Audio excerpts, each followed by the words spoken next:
Hello, everyone, and welcome to another UXPA International webinar. My name is EJ Makala, and I will be your host today. We have a guest by the name of Josephine Giaimo, who will be talking about perfectionism. Just a few quick overview of how our webinar will go today. We are scheduled to do this for about an hour, but that we typically end earlier. So you may find that the entire session lasts 45 to 50 minutes. It really depends on the level of questions and answers that come out.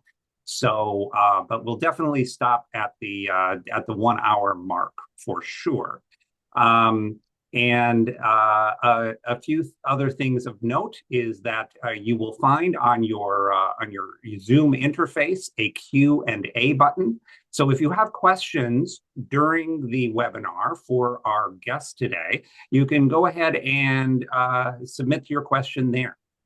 Our chat is also open today, so you can feel free to interact with each other, say hello, and those sorts of things. If you do post a question there, we might miss it. So we'll do our best if you post it there, but try to use the Q&A. Also, I wanted to, as you hopefully see on your screen, I have a page up from the UXPA International website. In particular, I am looking at the upcoming webinars page. And you will see here that we're currently in this one right here for today, Perfectionism in the User Experience, and wanted to point you out to something we have coming up on January 14th in about 1 month's time. We will be hosting a session on managing nervousness in public speaking. This will occur on January 14th. At this same time of day, that is 12 o'clock Eastern time in the United States. And our guest then will be Brandon Harpold. So if you go to uxpa.org and look for the webinars section, it might be under the education tab. You can look for it there. And also on that site, you will find a list of all of our past webinars. And so you can read more about it. And there's some other great things on the site, including our webinar library, where you can now watch the previous recordings. And speaking of recordings, this session is being recorded. So if you happen to miss something and you want to go back, you can find it by going to the UXPA website and visiting our webinar library. Maybe you'll find some other interesting things there too. And we also have a YouTube channel. So today's event will be posted to YouTube, and past webinars will be available there too. So without further ado, let me briefly introduce our guest. It is Josephine Giaimo. And Josephine is a member of the UXPA New Jersey chapter in the United States. And she specializes in a number of things. And one of them is on the topic of giftedness and perfectionism, which I think is a very interesting topic. And I'll just leave it at that and let her introduce herself some more if she wants to. And I'm going to just turn my camera off and listen when Josephine is done. I will help facilitate the questions and answers. So please submit any questions you might have, again, by using the Q&A button on your screen. And with that, Josephine, I will turn it over to you. Thank you for that warm introduction. My name is Josephine Giaimo, and today I'm going to talk about perfectionism and the user experience.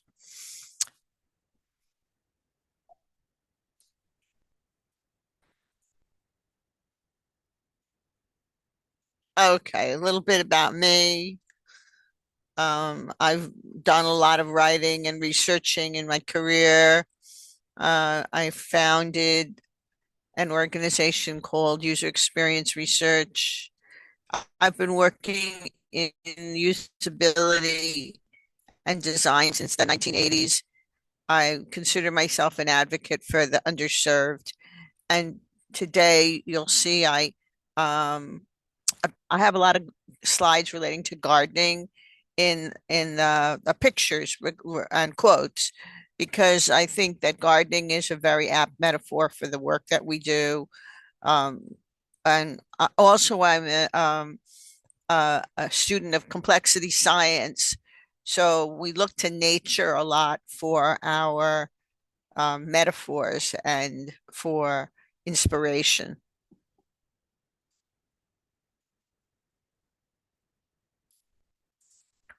And just a quick announcement, I will be offering some courses next year, brief courses in building your UX portfolio one bite at a time, and then also building your own AI model one bite at a time. So you can contact me if you're interested in finding out more about them. So my central premise today, in regard to perfectionism and the user experience, is that if you are in the UX field, you are likely a gifted person. It's not something that people typically talk about, but I'm here to talk about it today. And it is true that there are millions of unidentified gifted people in the United States and in the rest of the world. And there are also millions of gifted people who deny or minimize or downplay their giftedness. I'll talk a little bit more about giftedness in a second. But if you've never actually taken an IQ test and been tested, um, if you don't identify as gifted, you might identify as neurodivergent or an introvert or highly sensitive or visual spatial. I don't want to spend a whole lot of time on these proxies, but I will say that um, there's some very interesting stats. I do want to focus briefly on the introversion dimension in the general population. Um, the research shows that about 75% of the population is extroverted. It is on a continuum, but 75% are extroverted, and about 25% are introverted. But in the gifted population, those numbers are basically reversed.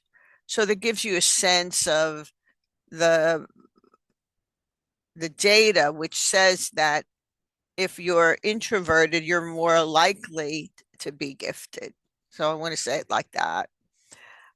Also, um, if you are in the UX field, you need to have many of the same skills that gifted people have in spades, like a high tolerance for ambiguity, analytical reasoning skills, and many more.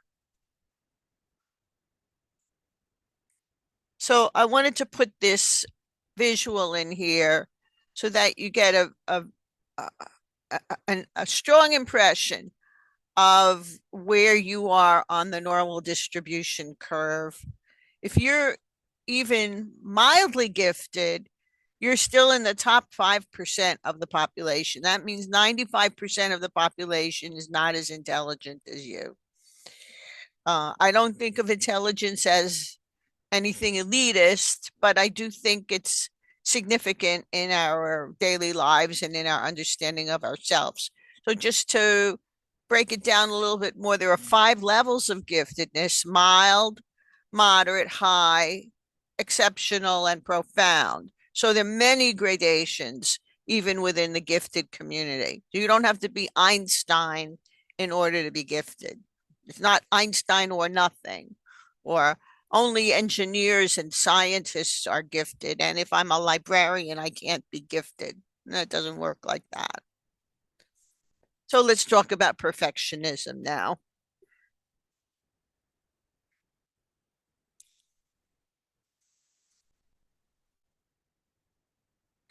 Perfectionism, the definition I use and other people use, is the pursuit of excellence. And you can think of it as a personal journey into higher realms of being. You can think of it as a spiritual journey, if you like. Um, and some people talk about it as an affliction, an affliction that's specific to the gifted. And I'll talk more about that later on in my talk. But it's important. I know a lot of people struggle with perfectionism. It's not a malady, it's not a disease, it's not an illness. It's actually a tool for self-development. We're going to discuss this a bit. And if you want, in the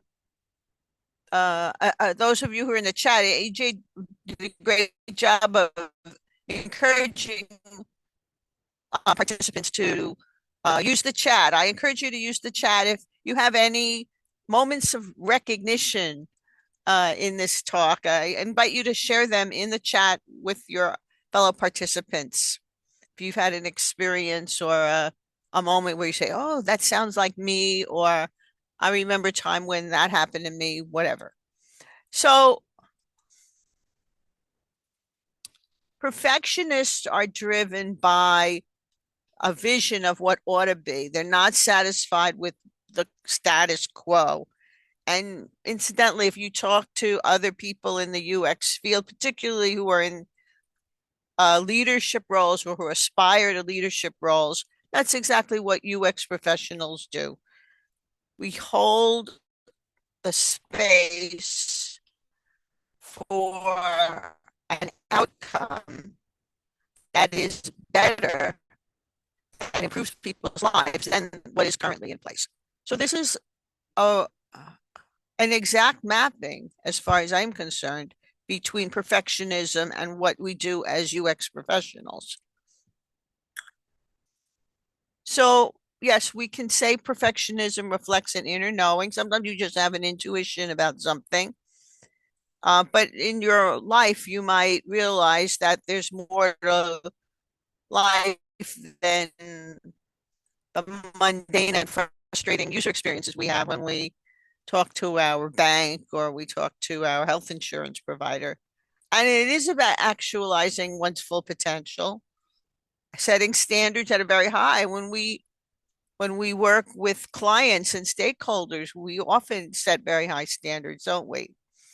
And if we don't achieve the goal for whatever the reason, sometimes we have feelings about that, which is perfectly understandable, right? Because we know what's possible. And when we do succeed, of course, there's a lot of joy and being able to accomplish a project successfully. There's a lot of good feelings associated with that. So this quote comes from a researcher who's often quoted in the gifted community. His name is Csikszentmihalyi. Okay, so I put the phonetic pronunciation there for all of us, not just for me. So he talks about optimal experiences being something that we can make happen. And that's really what user experience professionals do. They look to optimize experiences.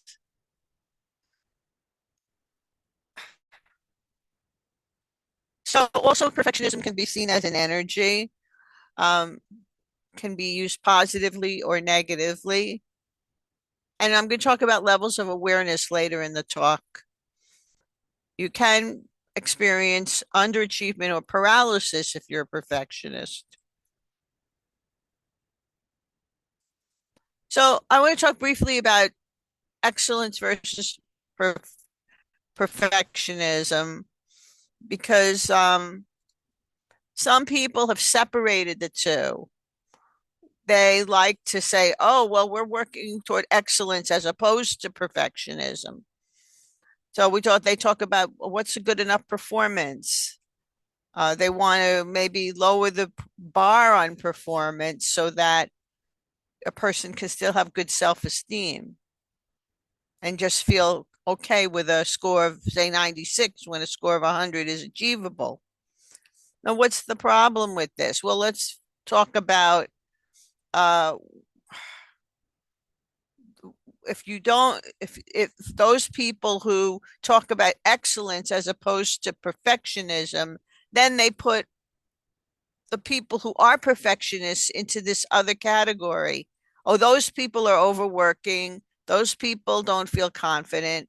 Those people don't feel like failures when they don't get 100%.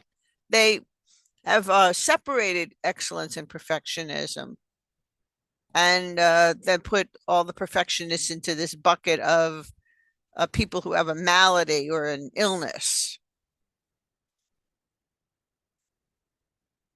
So there's a really great quote from Linda Silverman. Um, and I put the date on this on purpose because it's not from 2020. It's from 1999. It's 26 years ago. And even back then, I mean, she's not a UX person, she's a psychologist. She said that there's not enough time to do one's best, and that quantity or productivity has replaced quality. And we're talking about that all the time now in the UX field. Are we measuring outcomes or outputs, right? So there's some work to be done here to reframe the conversation to provide a space for quality.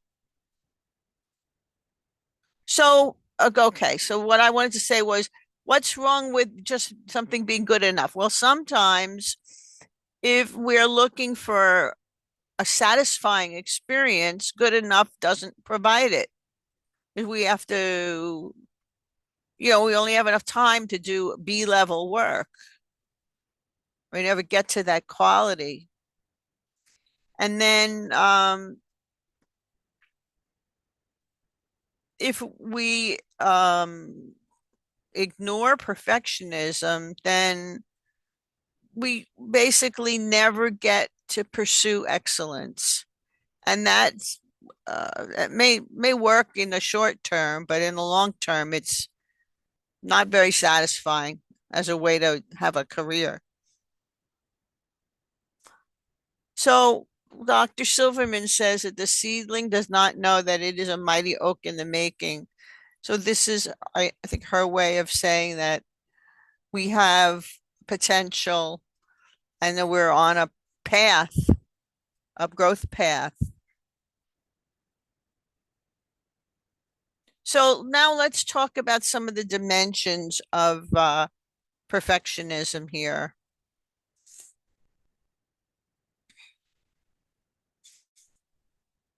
It's a potent force. It can bring pain. It can bring incredible satisfaction. Depends on how it's used. And these researchers talk about three different components to perfectionism. Perfectionism oriented toward ourselves, perfectionism toward other people, setting standards for other people that are very unrealistic. And then there's something called socially prescribed perfectionism, where other people have expectations of us.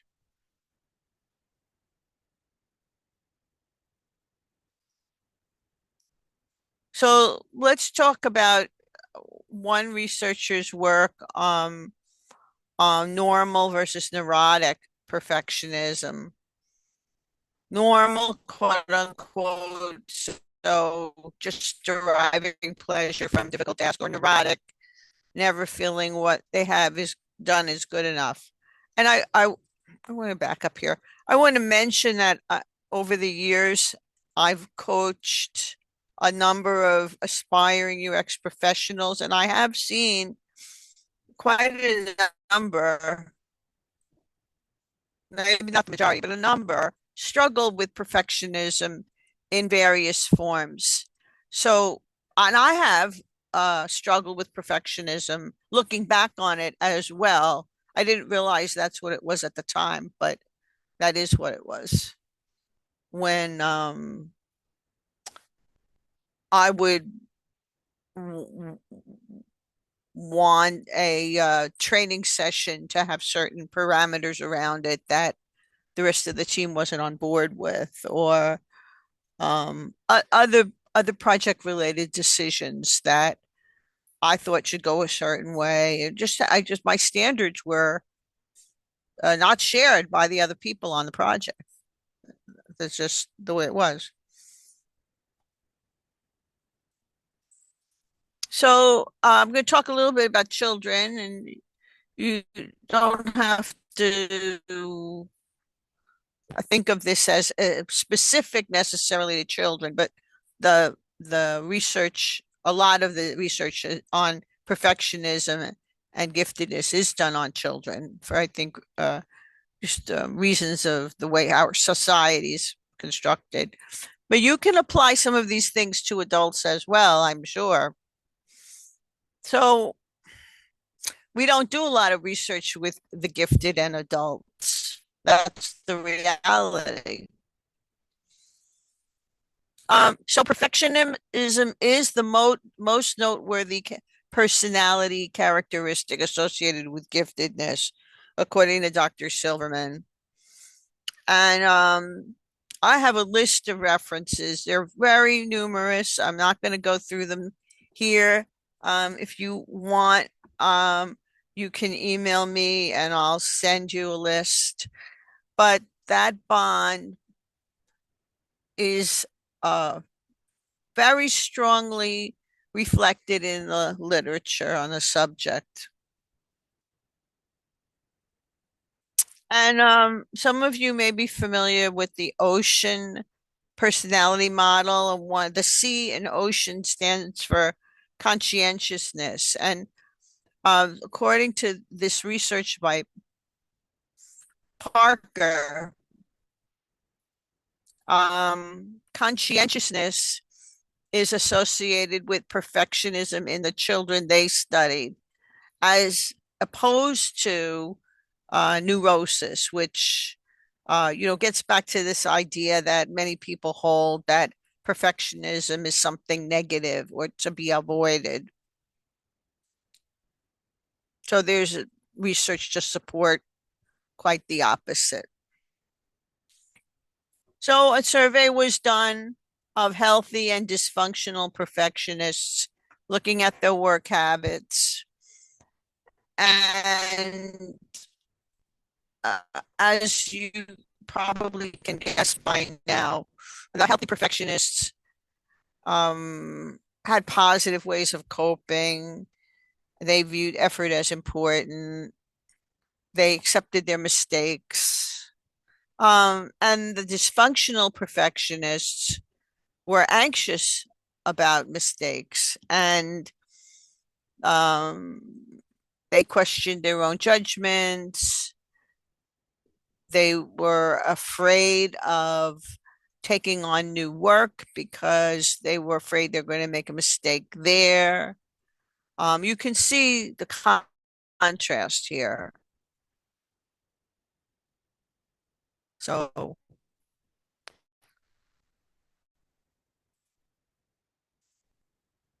so Dr. Silverman attempted to answer the question why the gifted are perfectionistic in the first place.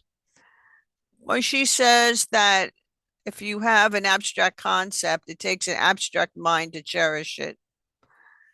And one of the hallmarks of giftedness is asynchrony or uneven development. And perfectionism would appear to be a function of that.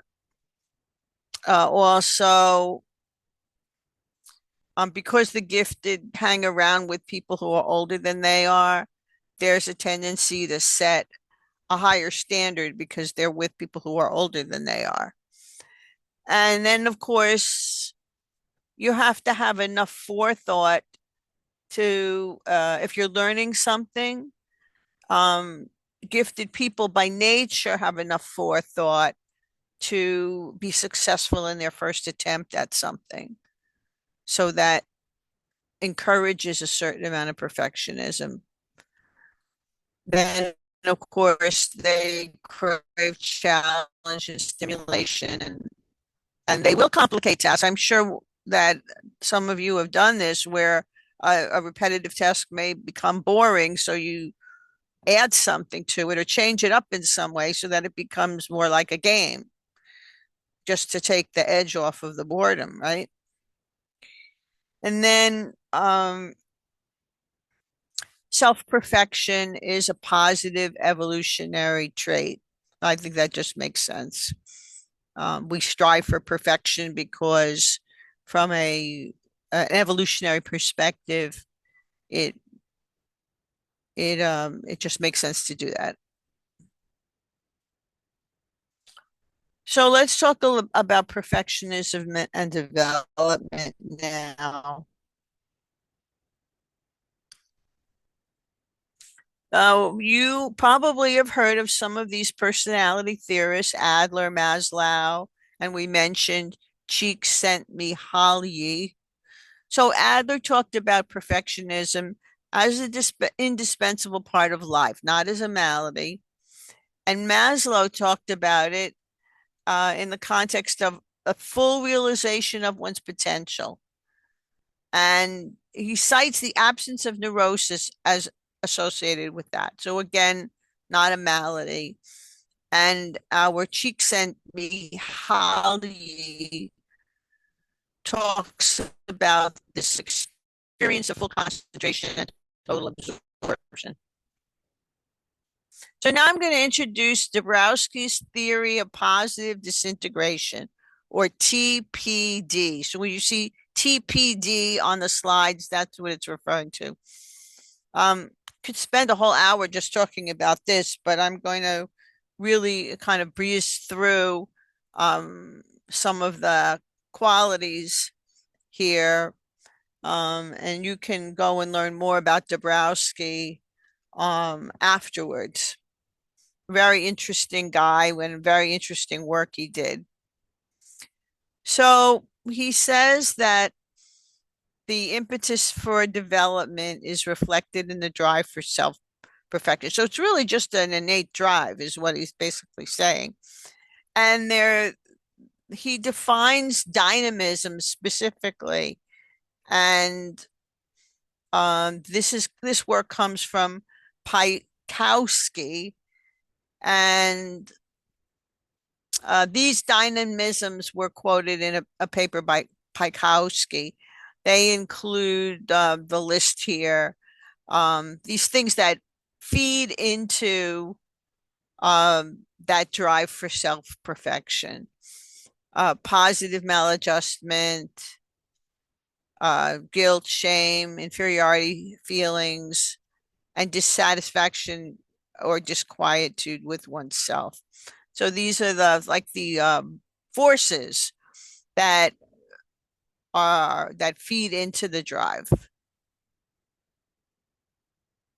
So now we're going to talk about the 5 levels of the theory of positive disintegration.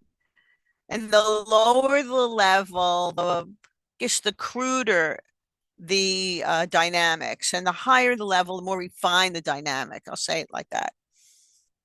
And you might actually think of people who fit this level as I'm going through each one.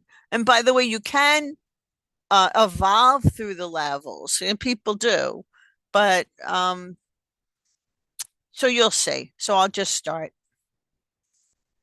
So in the first level, the lowest level, there is no such thing as perfectionism. In fact, we often see some manifestations of narcissism in this level, and those would be considered to be other oriented. A person who is at level 1 has a self-serving drive for power, wealth, and prestige, and is focused on having everything they want. They don't have any conflicts internally. They don't have any remorse because it's all about them. So it's a very simple life. Make sense? I'm going to keep going. Level 2. So this person's a little more evolved than the one we were just describing, but they still don't have a hierarchy of values. They might have some mixed feelings or new what we might call neurosis. Um, they might have anxiety. Um, they might have obsessions. But they still are free from um, they're free from conflict with other people. And they do this by living according to the rules of society. And interestingly, if they find a level one leader, like the one that was described previously, they will follow that person. Now we get to level three, even more evolved. So finally, we see the emergence of perfectionism in the service of self-development. And here, the individual does a lot of self-scrutiny and uses specific criteria that is specific to them for that purpose. They may feel disoriented temporarily to the current reality because their personality is in flux. So you might even think of it as they talk about the dark night of the soul. They're in an inquiry. There's a kind of liminal space involved, and they're not really sure what is coming next because there's no roadmap. They've given up on the old way of being that was so familiar and got results for them. But now they're in an inquiry to find some new way to relate to themselves and the world. Now we go to level four. The person who's evolved from level three to level four has reconstituted themselves. They have found a commitment and a strength to make their vision a reality. And Dr. Silverman says this is perfection in the service of the personality ideal. And this type of perfectionism is actually the fuel that serves the process of self-actualization. So it's a positive thing. It's a necessary thing. In this situation, perfectionism is essential. And she says what ought to be will be. So this sense of using the will, using the strength of commitment to reach a goal. And finally, we get to level five. Many people never get to level five. This is where we have our advanced teachers, our masters, saints, and prophets. And in their world, maybe the term perfectionism doesn't even apply.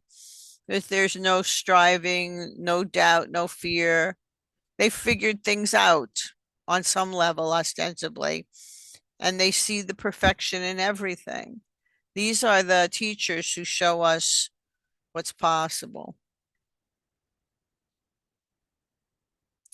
So let's see, I only have a few more slides left here. Let's talk about some therapeutic perspectives.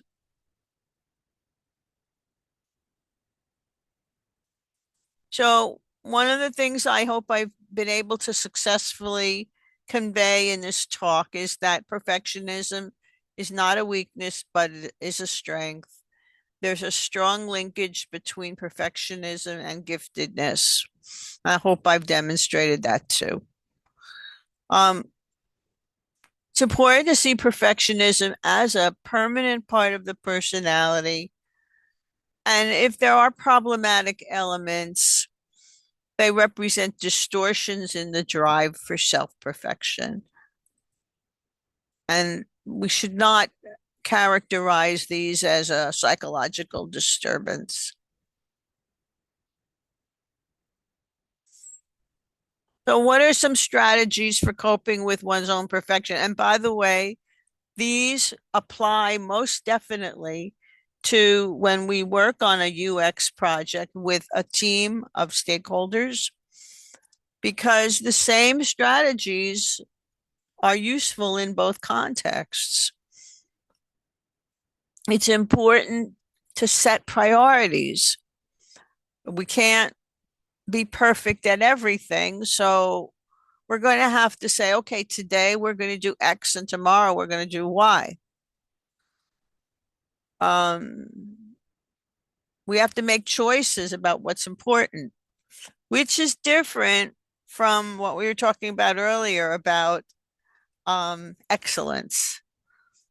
We can still make choices. And then we do have to ask questions like, where can we settle for less than our best? We can.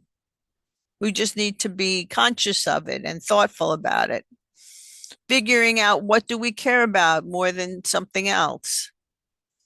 And there will be um, growing pains involved.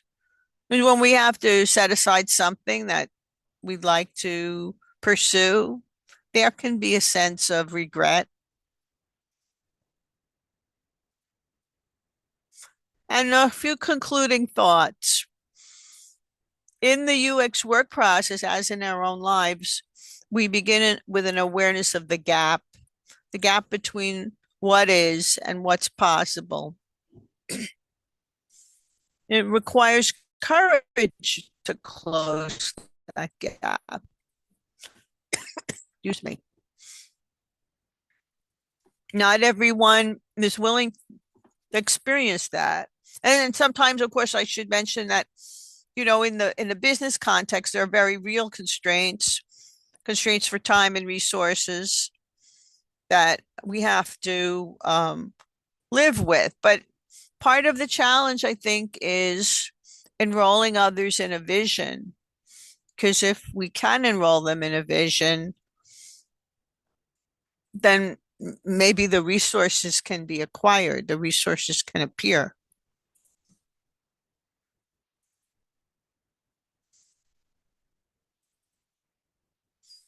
I wanted to end with this quote by Dr. Silverman. Giftedness is not what you do or how hard you work. It is who you are. You think differently. You experience life intensely. You care about injustice. You seek meaning. You appreciate and strive for the exquisite. You are painfully sensitive. You are extremely complex. You cherish integrity. Your truth telling has gotten you in trouble. Should 98% of the population find you odd, seek the company of those who love you just the way you are. You are not broken. You do not need to be fixed. You are utterly fascinating. Trust yourself. Oh, when I have some books, if you're interested in books, misdiagnosis and dual diagnosis of gifted children and adults, exceptionally gifted children, the gifted adult, upside down brilliance, and 5 levels of gifted by Deborah Roof. I recommend all of them. And now we have some Q&A.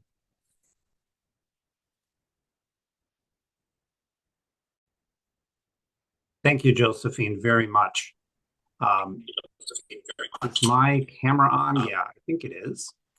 Um, that was wonderful, and I especially love the ongoing inclusion of the gardening and the plants and the soils. It's a wonderful metaphor, I think, and it's also just very calming, frankly. And the effect it was desired.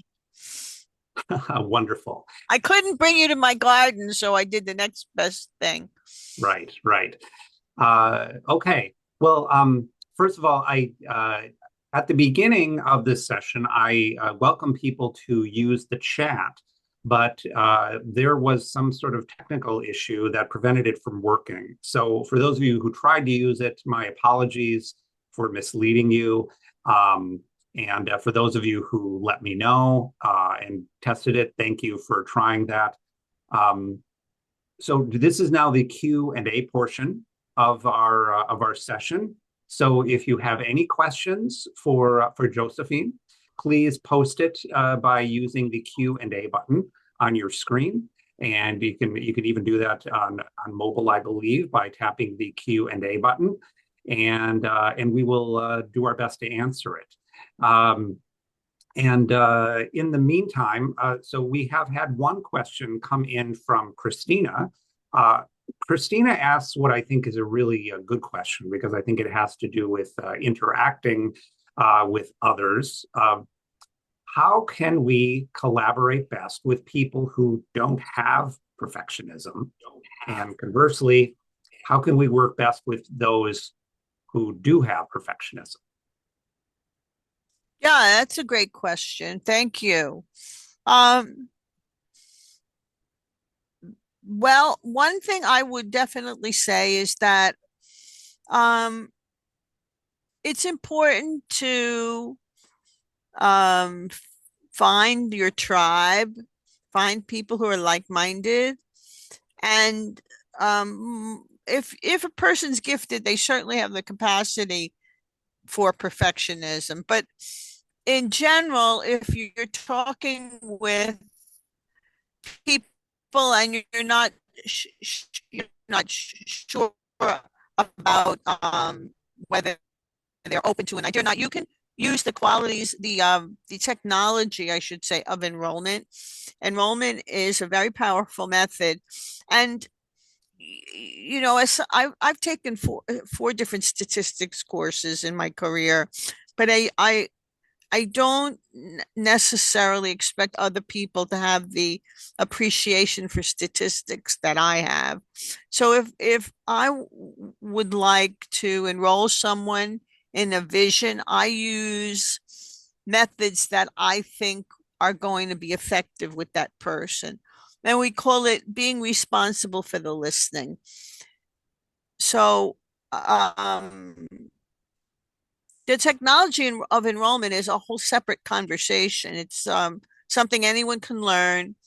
And it mainly, I would say that the most important component of it, it consists of painting a very powerful vision, a powerful picture of the goal you want to achieve.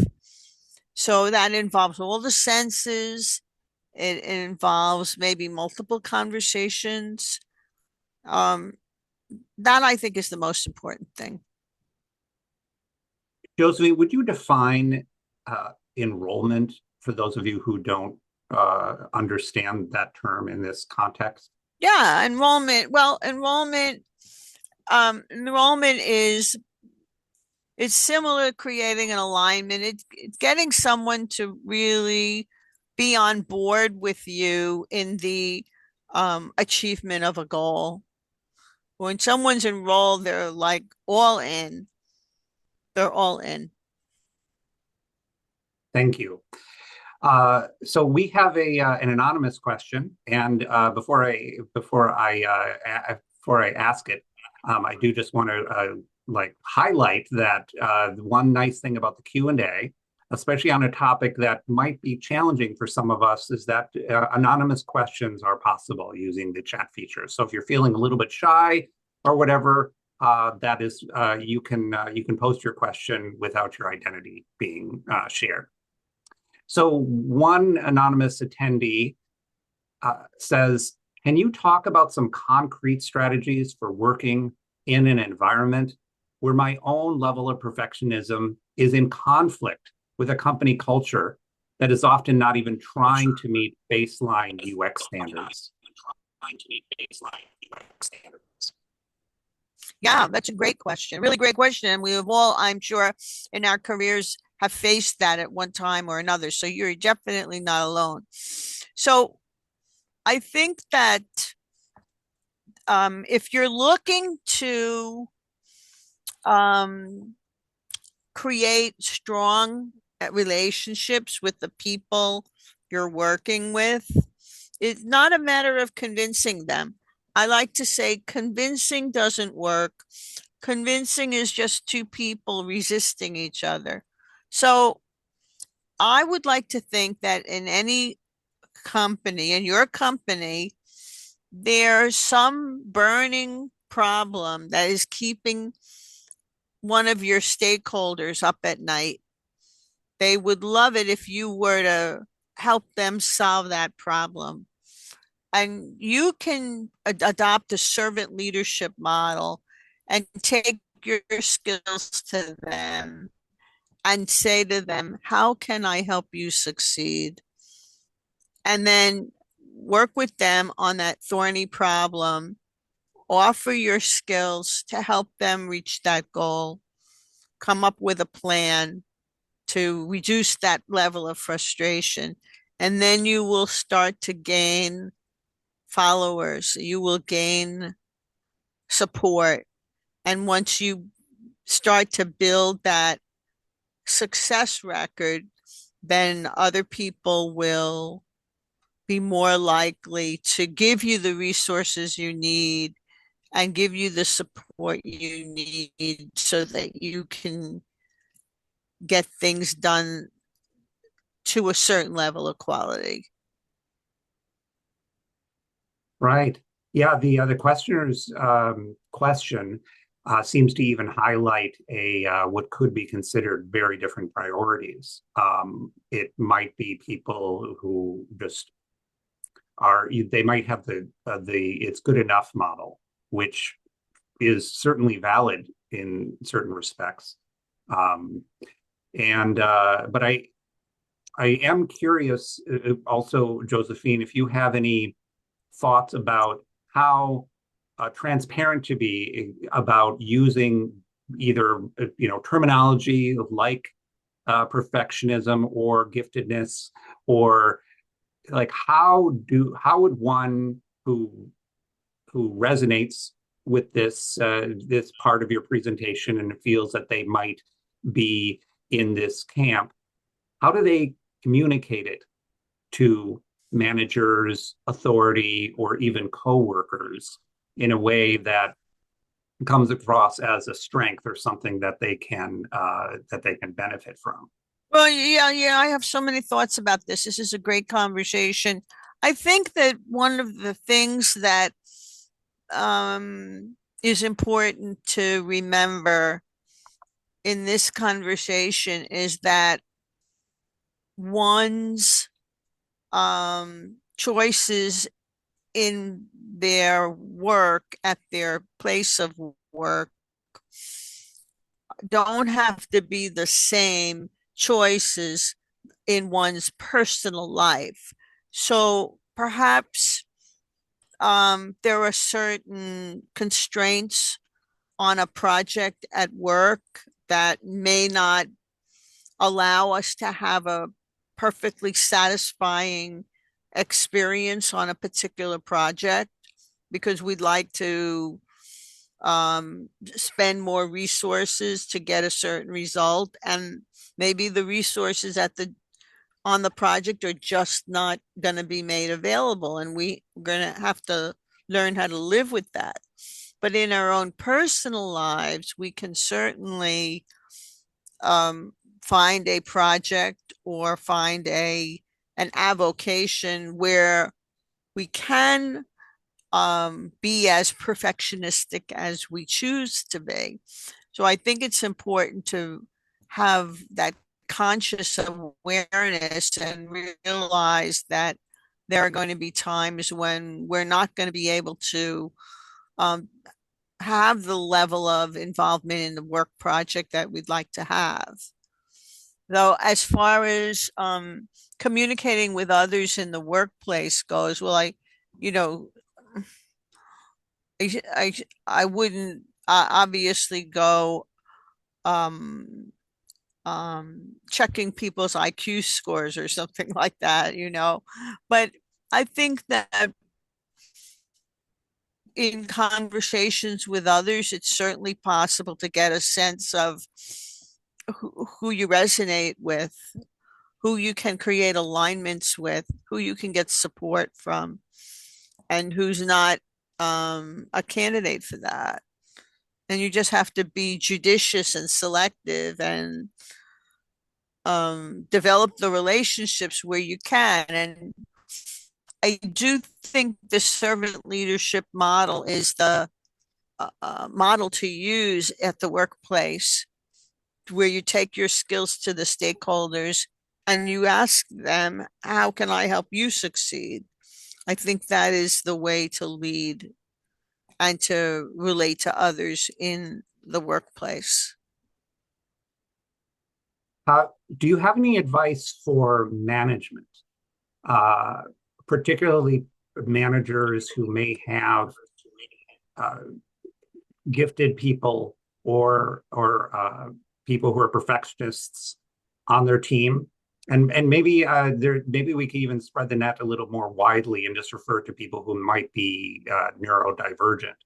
Is what's a good way to make sure that they feel valued and that they feel like they are that you can manage them in a way that is beneficial to both the employee and the organization? Anything, or even how to look out for it? Yeah. How do you even kind of, Yeah. this might be a light bulb for some people, going like, oh yes, I recognize that personality of someone on my team. Any advice? Oh, yeah. Yeah. I have some suggestions. I think it's important to treat each employee as a unique individual and to find out what their strengths and their uh, challenges are, and to see if it's possible to give them work that really gives them a chance to self-actualize, to use the, I think, the Maslow term. Um, I think there's a tendency in companies to treat everyone, I don't know, a one size fits all approach. I don't think that that really works so well for the gifted. The gifted are, in general, pretty unique. I don't know if anyone on the call today, on the in the webinar today, has ever gone to, for example, a Mensa meeting. I used to be a member of Mensa, and you will find extremely unique people. If you want to learn about the gifted and as adults and what their interests are, and go to a Mensa meeting and you will see a wide array. Go to a games night, you'll see a wide array of personalities and proclivities and people who are self-expressed in their own way. So I think the workplace offers a great opportunity for manager. If a manager has a, I don't know, a business pain that they're looking to solve, um, get that high achiever or that gifted learner or that creative thinker, and see if you can harness that person's capacity and help and give them a chance to work on independent projects. Give them an independent project to work on. I think you'll really see them shine. That's great. That last little bit is a really interesting tidbit too. And one phrase that you, I think, briefly touched on at the beginning of your presentation about qualities of people who fall into this basket is that they're Oh, highly yeah. sensitive.